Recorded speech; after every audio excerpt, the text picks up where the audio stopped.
Hey, what is up, everybody? This is Stevie Breach coming to you here tonight. I am changed, and I am sitting down watching WWE Survivor Series 2016 tonight.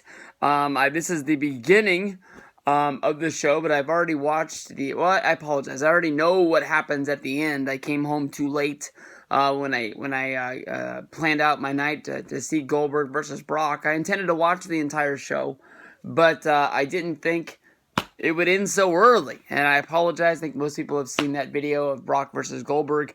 My thoughts of what would happen in that match. But starting from the very beginning tonight, I'm going to be watching the women's match, which is Team Raw versus Team SmackDown, led by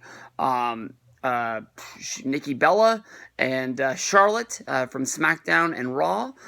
Before the match even started, we had Nikki Bella attacked in the back. I think it was very obvious that our good friend from SmackDown, Natalya, did not want to be the coach and did want to wrestle.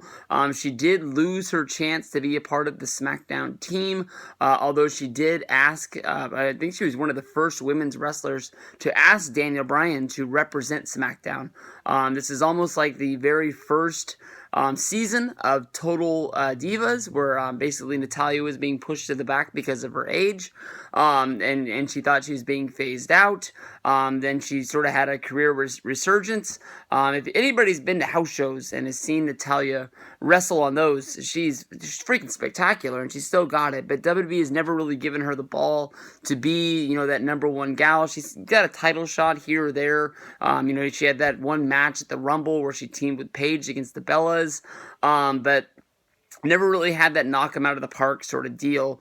For a while, she was even managing Cesaro and Tyson Kidd's tag team. So, it's pretty obvious that she attacked Nikki Bella. That's probably going to be the next feud for them. I'm not sure if the Carmella versus Nikki Bella feud is all over, but definitely Daniel Bryan and Team SmackDown is going to have their new whodunit mystery, much like Mick Foley and Who Ran Over Stone Cold Steve Austin, where it was finally revealed that Rikishi was in the car. But we'll see how long this storyline runs for. I thought the women's match was very good and did set up a Raw main event of Charlotte versus Bayley.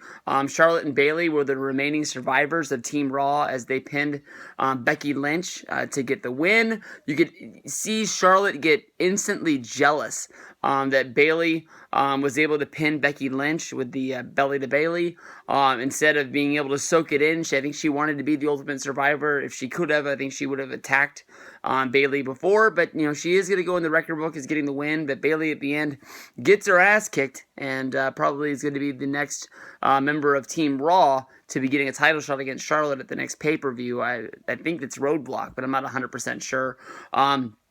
I thought it was really cool that this year at the Survivor Series, Alicia Fox was a part of Team Raw and she wasn't eliminated. She actually even got a pinfall in this. Alicia Fox pinned Carmella. Then Fox was immediately pinned by Alexa Bliss. Naomi was counted out after Nia Jax threw her into the post. Natalya then pinned Sasha Banks with the schoolboy. Charlotte pinned Natalya with a running kick. Becky Lynch beat Nia Jax with the disarmer.